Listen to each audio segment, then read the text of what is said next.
Good to have you with us here on the John Fredericks Radio Network, Trucking the Truth. Joining us now, Pete Snyder. Pete ran for Lieutenant Governor 2013, and he is also the chairman.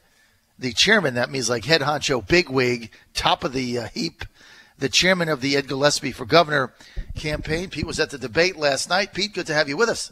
You and your listeners this morning. Pete, tell me what you thought of the debate. I scored it 6-3-1. I thought Ed won the debate handily, and except for, I thought Ralph did very well on the closing and opening statements. I thought other than that, that debate was really a rout, especially when you got to any substance.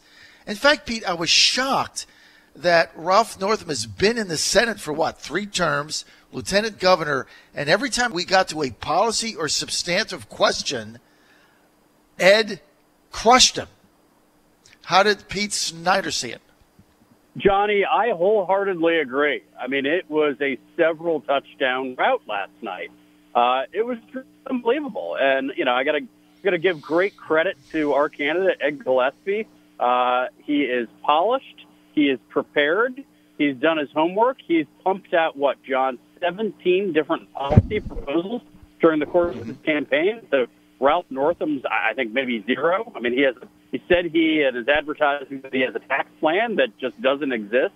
And that was apparent on the stage last night. Whether we were talking about education or whether we were talking about health care or whether we were talking about taxes or the economy in Virginia, on every single issue, Ralph was an empty suit. And Ed Gillespie mopped the floor with him. I scored it a little bit differently. I didn't give I was trying to be generous, but I couldn't find a round to give to Ralph Northam. It was the second time in a row where Ed Gillespie just cleaned his clock.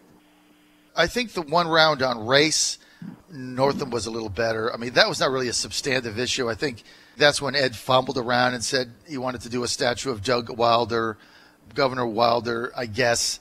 So I gave that to Ralph, and I thought Ralph's opening and closing statements were very good.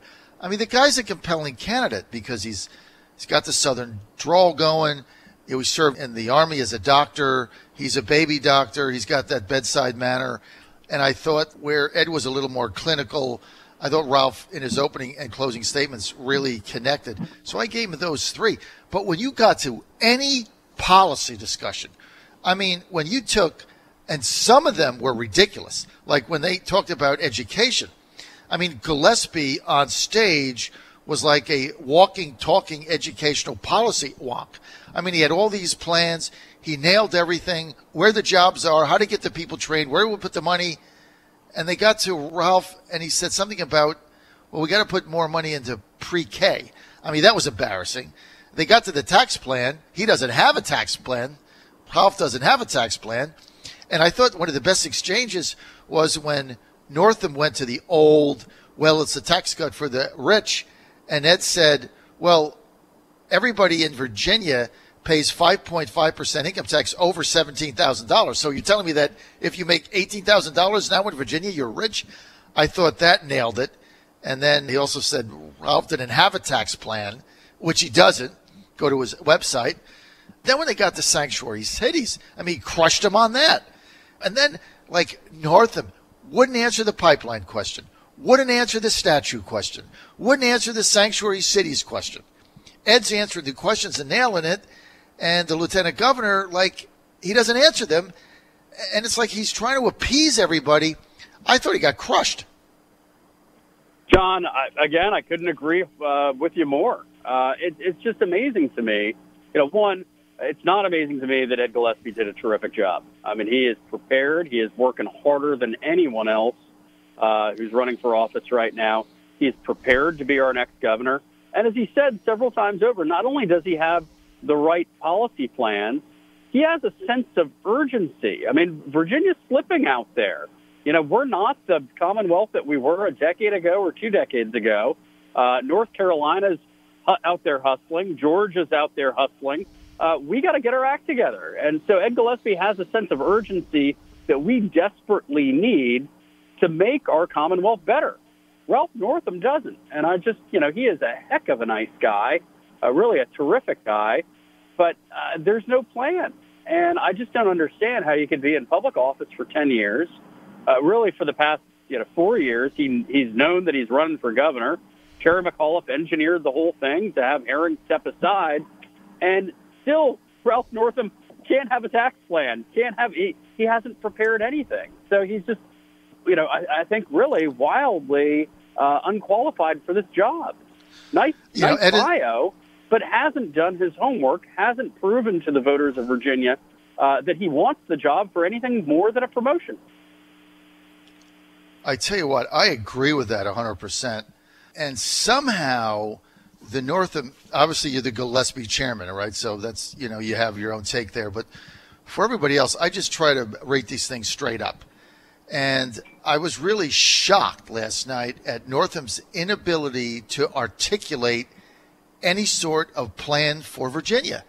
And, every time he went back to this main theme, which is Trump sucks, Ivanka sucks. Trump sucks, Ivanka sucks. That was his theme. I mean, Ed just pulverized him with it. And finally, Ed looked at him and he said, what does that have to do with governing Virginia? Nothing. You have to work with the president. We all know that. But what are your policies here? And he really didn't have any. And then when you got to the pipeline, right? I mean, here we are 18 months into this campaign, and the lieutenant governor still can't give you an answer on the pipeline. 18 months into the campaign. Chuck Todd was incredulous. Chuck Todd went after him on it and said, hey, hang on a second. It's a really simple yes or no question. Please just answer it. I'm unclear on where you stand. And I think the problem here is, look, Ralph Northam is a heck of a nice guy. And Ralph Northam was pushed so far to the left by his scare from Tom Perriello in the primary that he is running as this wacky ultra-liberal that deep down in his core, I bet he's not. And he's uncomfortable with it. So he doesn't want to talk about policy because he committed to all of these ridiculous liberal policies when Tom Perriello pushed him to the left. Now he's embarrassed about it, and it just doesn't fit the character of Ralph Northam. That's why this is a clumsy, awkward, really, ineffective campaign so far. So, look, we're finished with our second debate. I think it's, let's be fair here, John. I think there are 2 TKOs by Ed Gillespie in the first 2 debates. We have one coming up in Southwest Virginia in 2 weeks. And we are knocking on the door of late September, dead heat in the polls, and this is game on. Ed Gillespie is running a great campaign. He's working his tail off. We're closing, and we're going to win this thing. I agree. I think Ed is going to win. And again, the only thing that really prevented last night from being a crushing defeat for Northam is he does have that way about him. You saw it in the opening and closing statement. It was like, he just has a way, and it's very warm, and it's very connecting, and it's like, you want him to be your governor? It's like, I really like him. I'd really like him to be my governor. But then when you got to the substance... Well, hang on a second, John. You like him. I don't think with his policies you want him to be your governor at all. Right. Right. Well, that's exactly what I'm saying. I think that what you're trying to say is you want to like the guy. Yes. When he can't articulate a stand on anything, he has no plan for being governor. And if you do finally learn his plans, which he committed to during his primary, he's a completely different guy. He's this wacky, ultra liberal that is going to, jeopardize Virginia's right to work status. It's going to raise taxes through the roof. We're going to spend, tens of millions of dollars on a PC, let's erase history plan, instead of getting more teachers in our schools or more cops on our streets or fighting the opium epidemic that is really, pillaging the Commonwealth and the rest of the country. Nice guy, but wildly unprepared to be governor. Exactly. I mean, really nice guy, and he can connect. But just when he got to the substance, it's like, here's what I thought. He was twisted into something he's not. I think if Northam could stand up, Pete Snyder, and be Ralph Northam, I think he would probably win this race because of all the trend lines say the Democrats should win. but they have turned him into something that he is not. And I think it's very difficult to win. And then you're in these contortions, like sanctuary cities. He didn't give an answer. Well, there are none. Well, that's not true at all. Like, he's so petrified. Here's what I'm trying to say. I have to sum it up here.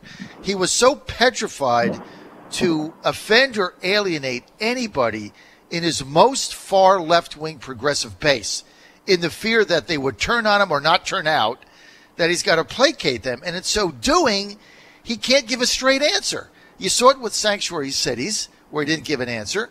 You saw it with the pipeline, where he didn't give an answer. You saw it with taxes, where he didn't give an answer.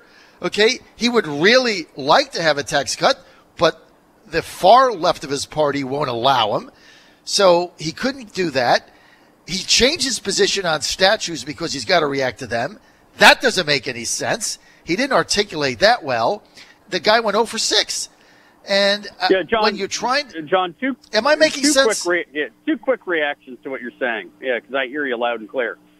First and foremost, the Democrat Party is far more radical than anything coming out of our party. The Sanders, Elizabeth Warren wing of the Democratic Party has radicalized that party into something I don't recognize anymore. And I think, folks like Doug Wilder don't recognize anymore. Governor Mark Warner wouldn't recognize his party anymore. So Ralph has contorted himself in 1,000,001 different ways on all sorts of key policy out there. But secondly, I want to point out, you said they turned him into, which I don't agree with. Ralph Northam made a choice. He wanted to win his primary so desperately, he changed his own policies. No aides pushed him into it. No, radicals in his party pushed him into it. He wanted to appease that radical element in his base, so he made the change. And he's not himself, and he's uncomfortable on the trail. He's uncomfortable with the policies that he committed to, and that's why he's going to lose this race. He's not genuine in a time and an age in politics where being real and being genuine is there's a premium on it. Ed Gillespie's done his homework. He's worked hard. He has policies that are good for the Commonwealth of Virginia. They're going to get us back to the top spot in creating jobs and business. They're going to make our schools better. They're going to make our Virginia and our Commonwealth safer and stronger. And that's why he's going to be our next governor. Let me just make one more comment, because I agree with you on this. I did that, right? You do a great Northam impression, don't you? Yes, I don't see where Northam's going in this campaign. And when I look at this right now, you forget the Quinnipiac poll that came out yesterday. That poll is a joke, okay? When I ran the Trump campaign in Virginia, they had us down by like 27, and we threw it in the garbage. We lost by 5. That's a joke. These other polls out there, they have it tied. In fact, I tell you what was interesting. In the Mary Washington poll, and there's one question they asked that I think is so telling. They asked, who do you support for governor? It was tied. But then they have a secondary question. And the secondary question is, are your neighbors telling you they're voting for Gillespie or Northam? When you layered that in, like, what are your neighbors saying? Gillespie was up by 12. Now, they did the same thing in the Trump campaign. They had Hillary up by 15, but then when the question came, what are your neighbors saying? Hillary was up by 3, and of course you won by 4. That is a very good question, because a lot of people, they're on the phone, they don't necessarily answer it honestly. But it's easy to say, oh, well, my neighbor says they're voting for Trump, or my neighbors say they're voting for Ed. So that's why I think the Gillespie campaign right now, 50 days out, you've got enough money to stay competitive, right? You got another $1 million from the RGA, as I understand it, right, Pete? Absolutely. They came in a big way, and continuing to come in. So, look, you're going to get outspent, but you're going to have enough money to do what you have to do, right? Well, John, the plan is never to be outspent. But, look, if that happens, it may happen. The liberals are trying to throw everything in the kitchen sink at this race. They desperately need to win it. Terry McAuliffe's legacy is on the line. He wants to run for president. So, sure, we expect them, the left, to continue to pour cash in. That said, on our side, we saw a huge tick during the debate in our contributions. The RGA, as you just put in another $1 million. We have, the coffers are filling up right now, and this campaign's getting red hot. And to the polling, John, look, any credible poll out there has this race tied. I've seen a couple that have us up a point or two, and worst case scenario, I don't know, maybe we're down a point. I don't care. I'll take any of that range right now. I love where Ed Gillespie is in this race with 50 days to go. I'm with you. I know he's an underdog, but if I had to bet right now, I bet he's going to win. I'm predicting he's going to win because I can sense these things, Pete. And I kind of saw it last night. And again, when you have to campaign and you're something you're not, I just don't think at the end of the day you're going to resonate. And Gillespie did a nice job last night. I expect him to do a good job again in Southwest Virginia on October the 9th. So we'll see how it plays out. But right now you've got the momentum, and I think you're going to win this race. And I think ultimately the president is going to weigh in on it at the end. And I think if he does a rally that Saturday or something in Southwest Virginia, it's going to be very helpful. The only thing that derails the Gillespie campaign is if he doesn't get the Trump voters out. He's got to figure out how to get Trump voters out. I'm not sure they're that excited about him right now, to be honest. Maybe they'll show up, maybe not. But if you guys, you're running the campaign, if you guys can figure out how to get Trump voters fired up and get him out on November 7th, Ed's going to be the next governor. Well, Johnny, we need their help. We need your help. We need all of your listeners' help. Ed Gillespie has the right policies. He's going to make sure that Virginia's heading in the right direction. He's a good conservative who's going to be focused on jobs and the economy and making sure we're getting our engine humming. He's not going to let the PC liberals take charge again and go on some crazy rampage that spends tens of millions of our tax dollars erasing history out there. He's going to make sure that money is put in our schools and put on our streets and put solving problems for the Commonwealth of Virginia and our voters. And so, John, look, appreciate everything you've done. You've been calling balls and strikes the whole time. You do tend to have a spidey sense of late. You couldn't predict anything worth a dollar a couple of years ago, and then you got your mojo back. You're the first one. I remember exactly where I was, probably a couple of days after Donald Trump hopped in the Republican primary. You called me up. You said, Pete, he's going to do it. He's going to win this primary, and when he does that, he's going to be the next president of the United States. And you nailed that one, and you're going to nail this one. Ed Gillespie is going to be our next governor. We need your help, John. We need your listeners' help. Let's hustle over the next 50 days and close this deal. Let me read you a text here from Jim in Chesapeake. I got a bunch of them, but his is classic. He says, my opinion of the debate last night was that Ralph Northam doesn't really want to be governor of Virginia, and Ed Gillespie absolutely does. I think Jim nailed it. I hadn't really thought about it that way, but I think Jim from Chesapeake, Jim, you're spot on. Ed Gillespie really does want to be governor of Virginia, and I'm not sure Ralph does. I like that. All right, Pete, I'm out of time. I got to roll. I love it. I got to roll. This is the John Fredericks Radio Network. All your calls on the debate and Trump and the UN and the slapdown to the – when Trump goes to the UN, it's like going into the bar scene in Star Wars, right? Absolute slapdown. We'll be right back. You're on the John Fredericks Radio Network. Trucking the Truth. Stay with us.